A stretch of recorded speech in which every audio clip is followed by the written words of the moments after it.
welcome back to the Flow Arts Institute Fire Safety Video Series. My name is Dr. Howard Chen, and I'm the Director of Safety for the Flow Arts Institute. This video deals with the practical aspects of fuel safety, handling, use, and reclamation. Now, knowing what we've already learned about fuels from our previous videos, let's apply the principles to creating a safe environment for fuel storage and use. Firstly, in terms of fuel storage, the recommended and most obvious strategy is to keep fuel in its original retail or shipping container.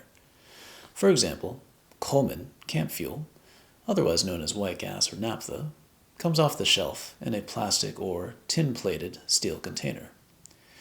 Storing fuel in the factory container is recommended for several reasons. The contents are well marked, and there's a warning and first aid instructions on the can, and the containers are designed for long-term storage of this exact fuel. Now, once you're done using the fuel, return the fuel to the original shipping container. And if the returning fuel has been mixed, err on the side of storing it in the original shipping container of the most flammable liquid, which is, again, usually the white gas. And of course, store the fuel away from sources of heat or ignition. For longer-term storage of fuel, or for the storage of up to 60 gallons of fuel which will be used in the near future, we recommend not only that your fuels are stored in the original shipping or manufacturer's container, but that they're additionally stored inside a locker rated for flammable liquids. The locker should be lockable, have the words "flammable," "keep fire away" emblazoned on it, and have NFPA hazard rating stickers on the outside with the most flammable fuels, it's usually the white gas, hazard rating. And it's recommended that you have a large BC or ABC rated extinguisher next to the fuel locker. And for more information, please refer to the NFPA 30 guidelines. While we've just discussed primary and secondary fuel storage, let's now turn our attention to the containers to use when we're fueling our props. When you need to briefly pour fuel from the original retail or shipping container into another container for wick fueling purposes, the most appropriate dipping container is a 5-gallon or smaller metal container, preferably with a self-closing lid. Now ideally, according to NFPA 30, we'd be using a safety can which has a single opening, is self-closing and self-venting, but unfortunately none of the commercially available safety cans are appropriate for fueling props. So commonly, our community uses a clean, empty, tin-plated steel paint can with a tight-fitting lid. Now don't forget to close the lid after you're done fueling. It's important to put your dipping container into a secondary containment basin, which is a larger tub or pan useful for catching fuel drips and spills. If the secondary containment basin has a self-closing or manual lid, hey, so much the better. Okay, let's now talk about how to handle fire performance fuels safely. As all hydrocarbon or alcohol-based fuel that's absorbed, ingested, or inhaled has human toxicity, the use of personal protective equipment such as solvent-resistant gloves, apron, and eye protection is an important part of safe fuel handling. Generally, for handling fire performance fuels, personal protective equipment made of neoprene or nitrile gives the best protection. And once you've finished handling the fuel, please wash your hands and other exposed skin with soap and water. As we talked about in our fuels chapter, any source of flame or spark can ignite fuel vapors that are released when the fuel is being poured. Now, the obvious source of flame includes lit cigarettes or the open flames of other performers. However, it's important to remember that sparks may also be created with handheld electronic devices such as our mobile phones, computers, or tablets. Static electricity is another often overlooked cause of sparks, so be sure to ground yourself electrically by touching metal with your bare skin before handling fuel. Aside from the skin toxicity and ignition potential of fuel handling, the breathing of hydrocarbon-based fuel vapors and the byproducts of combustion is also dangerous to your health. As a result, it's quite important to ensure adequate ventilation when handling and burning fuel. Generally, when performing outside, ventilation is usually adequate, although the lack of wind or a partially enclosed space can change the adequacy of your ventilation. Now, on the other hand, inside practices or performances using hydrocarbon fuel and live fire can quickly overwhelm indoor ventilation systems.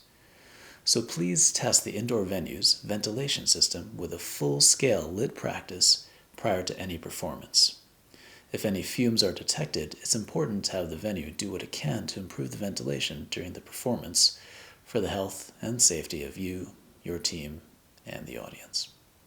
Remember, one of the factors in keeping fuel vapors out of the air is keeping the exposed surface area of the fuel to a minimum. So in real-world terms, this means that keeping the fuel storage and dipping containers closed as often as possible is important in maintaining good air quality. Now, a question that is often asked is if there's a fuel that can be used indoors or in other low ventilation environments that doesn't release fumes. And unfortunately, the answer is no. As long as we're burning hydrocarbon or alcohol-based fuel under conditions of incomplete combustion, the toxic byproducts such as carbon monoxide will always be produced. For reference, and for emergency procedures, consider keeping copies of each fuel's MSDS in your gig binder. And in addition, other relevant information may include your contract with the venue, as well as a layout map of the performance and fueling areas.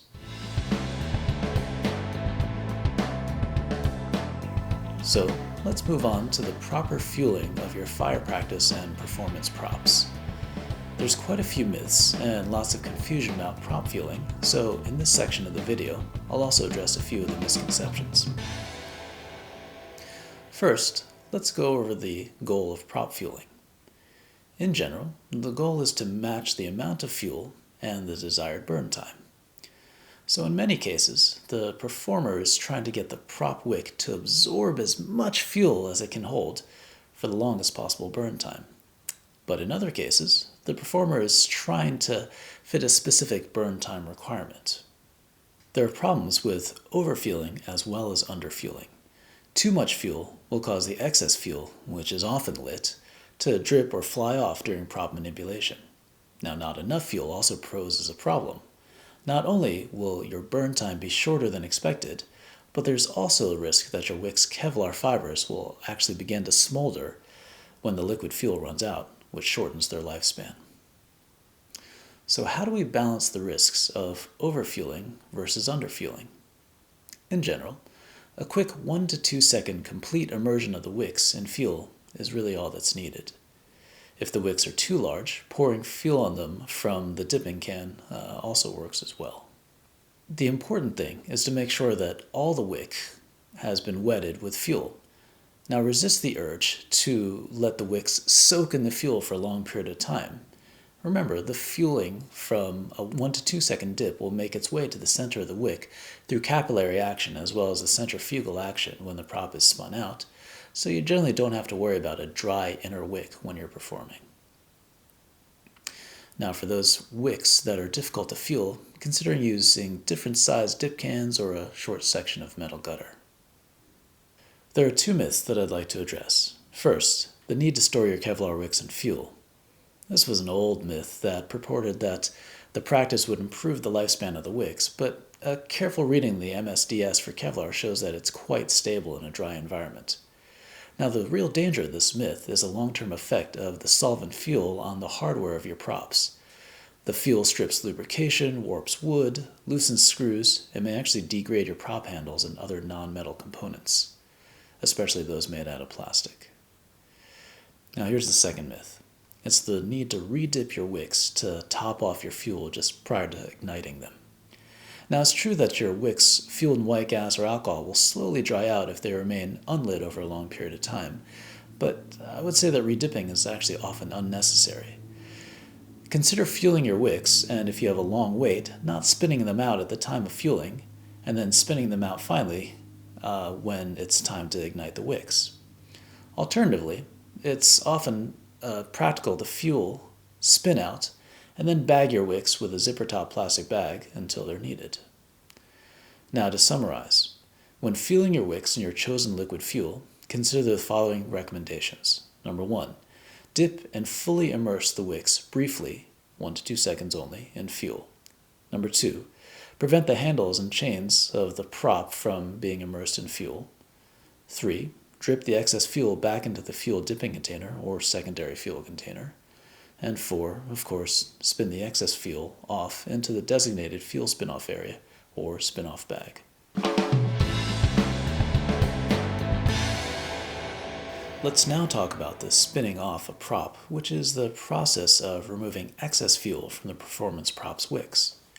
So in general, we use the centrifugal force of the spinning and unlit prop to accomplish this, and use a device or structure to catch the spun-off fuel. Now the purpose of spinning off is to decrease the dangers of excess fuel, conserve fuel, and of course, protect the environment. The easiest and safest method of performing a spin-off is the use of zip-top freezer-weight plastic food storage bags, which are large enough to zip around the prop wick for fuel collection. Now once you've affixed the zip-top bag, spin the prop in a circular motion until no more fuel fills the bag. Next, remove the bags from your wicks and simply pour the fuel back into your dipping can. Now be aware that these plastic bags do degrade in solvent fuels and are prone to leaking, and thus should be replaced often. I strongly recommend against using a 1-gallon paint can to spin off your poi, as the handle really isn't meant to withstand the centrifugal forces generated by spinning the can. Now, a can full of flying fuel can certainly be dangerous. At the Flow Arts Institute, we've developed portable, environmentally friendly fuel spin-off and reclamation stations for large events. While the construction and maintenance of these fuel stations is the subject of a future instructional video from the Flow Arts Institute, here are a few of the pictures of various fuel dipping and fuel spin-off structures from fire and flow festivals across the country. Another alternative spin-off method, which can be used when fuel spin-off bags are not available, is the squeezing of wicks with a gloved hand above the dip can. For this, I recommend the use of single-use, disposable, nitrile gloves, not latex.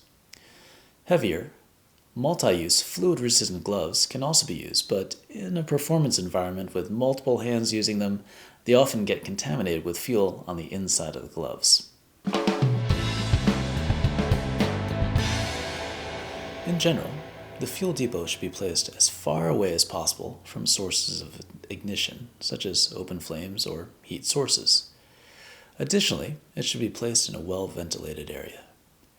The fuel depot should not be located in the direct line of fire from the performance area or stage, but however, the fuel depot does need to be placed in some semblance of proximity to the fire performance or practice area, so that it's convenient to dip and spin off fuel.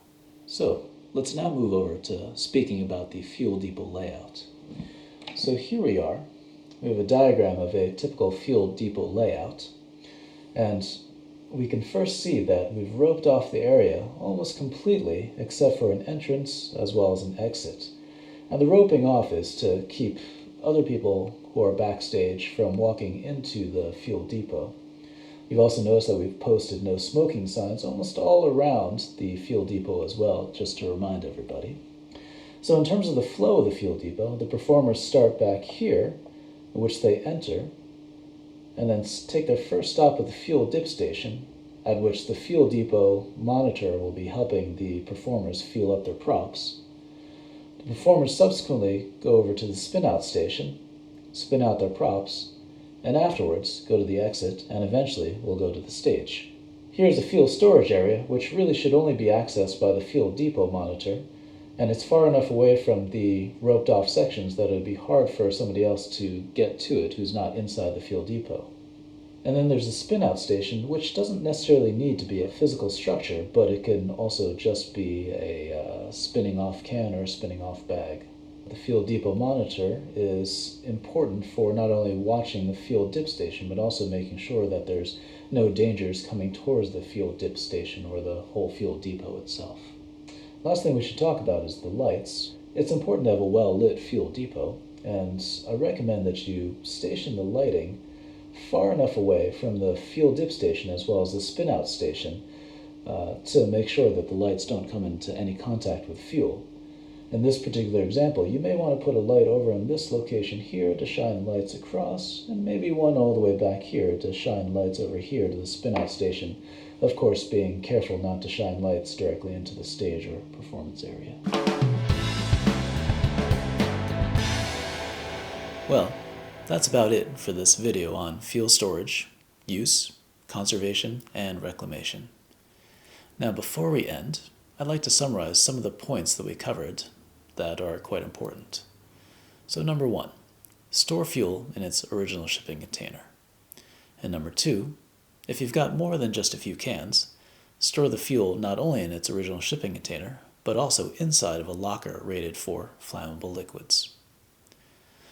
Number 3, because fuel, its vapors, and its byproducts of combustion are toxic to the skin and multiple organs of the body, it really is important to wear personal protective equipment, such as fluid-resistant gloves, an apron, and eye protection when handling fuel, as well as being aware of the ventilation issues that may exist. Number 4, there are safe and environmentally friendly ways to accomplish fuel spin-off, which include the use of plastic zip-top bags or spin-off structures and squeezing by hand. Number 5, finally, in terms of the fuel depot, there are several considerations regarding location and organization which help to improve safety. Now, there's certainly many more questions about fuel storage and dispensing that I haven't had time to address in this video. So for those, please refer to the NFPA number 30, and you can find the web link on the Flow Arts Institute website for this video. Thanks again for tuning into the Flow Arts Institute video series of fire and fuel safety for fire performers and fire safety personnel. For more information about the fire retardant properties of various fabrics, please tune in to our next video. I'm Dr. Howard Chen for the Flow Arts Institute.